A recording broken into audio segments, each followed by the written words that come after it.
Hello friends, आप देख रहे हैं अपना चैनल विजन बेस्ड अप्रोच। इस वीडियो लेक्चर में मैं आपको रिमाइंड कराने वाला हूं कि क्या आपने कैलोमेट्री में इन चीज़ों को पढ़ा कि नहीं पढ़ा। अगर आप नहीं पढ़ा है तो उसको फटाफट ज़रूर पढ़ लीजिएगा। जैसे मान लीजिए यूनिट ऑफ हीट, इसमें 1 कैलोरी का डिफिनीशन दिया हुआ है। एक डिफिनीशन यहाँ भी है और एक डिफिनीशन यहाँ पे प्रिसाइज डिफिनीशन यहाँ भी दिया हुआ है। इसमें आप देख रहे होंगे कि टेम्परेचर मेंशन किया हुआ है, तो ये बहुत ज़रूरी होता है बच्चों। फिर उसके बाद एक दिया हुआ है रिलेशन बिटवीन कैलोरी और जूल। फिर देखिए बच्चों, difference between heat and temperature जरूर देख लीजिएगा। और यहाँ देखिए एक रिलेशन है Q equal to M C delta T. यह जो फॉर्मूला है, चाहे आप हीट लॉस के केस में या तो हीट गेन के केस में, ये कंडीशन आप जरूर लगाइएगा। अगर हीट लॉस होगा तो डेल्टा टी फॉलिंग टेम्परेचर होगा, हीट गेन होगा तो डेल्टा टी राइजिंग टेम्परेचर होगा, जो कि न्यूमेरिकल पॉइंट ऑफ व्यू से है। फिर देखिए थर्मल कैपेसिटी के बारे में बताया गया है। थर्मल कैपेसिटी कहिए या हीट कैपेसिटी की बात देखिए, ये डिफिनीशन है और इसी के बेसिस पे अब आप फार्मूला भी बता सकते हैं। Q अपॉन डेल्टा टी, ये जो है हीट कैपेसिटी, जिसका सिंबल C डैश यूज किया हुआ है। फिर देखिए यूनिट है हीट कैपेसिटी का, तो ज़रूर से आप ध्यान से देखिएगा। उसके बाद देखिए स्पेसिफिक हीट कैपेसिटी, यहाँ पे डिफिनीशन है और ये देखिए फार्मूला है small C equal to Q upon M delta T. फिर देखिए उसके बाद यूनिट भी दिया होगा, इसी के बेसिस पे यूनिट हो जाएगा। तो जैसे यहाँ Q है तो हीट है जूल, मास का केजी, डेल्टा टी केल्विन, तो जूल पर केजी पर केल्विन आपका ऐसा यूनिट हो जाएगा। उसके बाद देखिए relationship between heat capacity and specific heat capacity. Heat capacity या थर्मल कैपेसिटी कह लीजिए, mass into specific heat capacity. अगर मान लीजिए कि मास दिया है, स्पेसिफिक हीट कैपेसिटी दिया है, दोनों को मल्टीप्लाई कर लेंगे तो थर्मल कैपेसिटी मिल जाएगा। किसी क्वेश्चन में हीट कैपेसिटी दिया हो, मास दिया हो, तो आपका स्पेसिफिक हीट कैपेसिटी निकल जाएगा। फिर यहाँ पे देखिए डिफरेंस दिया हुआ है between heat capacity and specific heat capacity. 4 point दिया हुआ है। पहला डिफिनीशन है, फिर कैरेक्टरिस्टिक्स की बात हो रही है, फिर देखिए फार्मूला है, फिर यूनिट की बात हो रही है। उसके बाद देखिए बच्चों कैलोमेट्री के बारे में अच्छे से पढ़ लीजिएगा। इस टॉपिक से डेफिनेटली क्वेश्चन बनता है। ये डायग्राम भी है और ये एक्सप्लेनेशन भी है। फिर देखिए प्रिंसिपल ऑफ मिक्सचर कह लीजिए या प्रिंसिपल ऑफ कैलोमेट्री कह लीजिए, उसके अनुसार ये रिलेशन है heat loss by hot body equal to heat gain by cold body. उसके बच्चों देखिए natural phenomena and consequences of high specific heat capacity. इसका देखिए हर एक जो फिनोमेना है उसको आप डिटेल में पढ़िएगा। जैसे दिया है ना, the climate near the sea shore is moderate. उसके बाद दिया है hot water bottle are use for fermentation, water is use as an effective coolant in cold countries, water is use as heat reservoir for wine and juices bottle to avoid their freezing. Detail में दिया हुआ है, अच्छे से ध्यान से समझिएगा concept के साथ। फिर उसके बाद बच्चों दिया है farmers fill their fields with water to protect the crops from frost. All plants and animals have high content of water in their bodies. बच्चों ये सभी जो देख रहे हैं फिनोमेना, सब जो है स्पेसिफिक हीट कैपेसिटी जो वाटर की हाई होती है, उसी के बेस्ड पे उसका कंसिक्वेंसेस दिया हुआ है। फिर आपका some examples of high and low heat capacity, इसमें देखिए 3 एग्जांपल दिया हुआ है। बच्चों इन सभी एग्जांपल्स में से एक डेफिनेटली आता है। और बच्चों कैलोमेट्री का सॉल्व एग्जांपल जरूर देखिएगा। जितने भी सॉल्व एग्जांपल दिया हुआ है ध्यान से देखिएगा, कोई एग्जांपल छोड़िएगा मत। बच्चों देखिए heating curve for ice initially at 10 degree Celsius है। ये यहाँ पे डिफरेंस भी दिया रह सकता है, आइस एट -10 भी रह सकता है।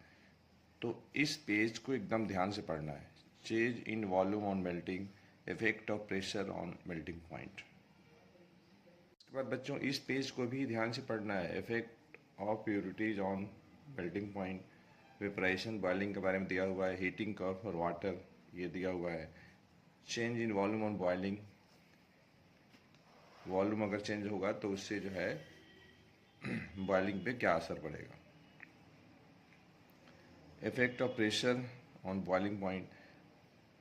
ये सभी जो पेजेस हैं बच्चे एकदम ध्यान से पूरी कंसंट्रेशन के साथ पढ़ना है, घबरा के नहीं पढ़ना है।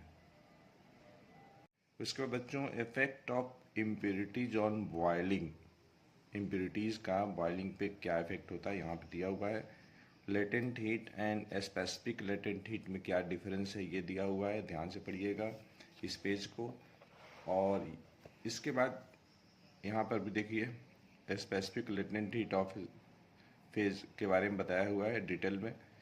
फिर स्पेसिफिक लेटेंट हीट का यहाँ पे यूनिट दिया हुआ है। यहाँ पे देखिए एल कैसे निकालेंगे Q/M करके, और यहाँ से भी आप एल का यूनिट निकाल सकते हैं।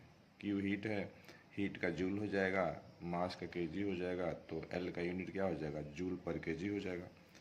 फिर यहाँ पे specific latent heat of fusion of ice के बारे में बताया हुआ है, एकदम ध्यान से पढ़िएगा।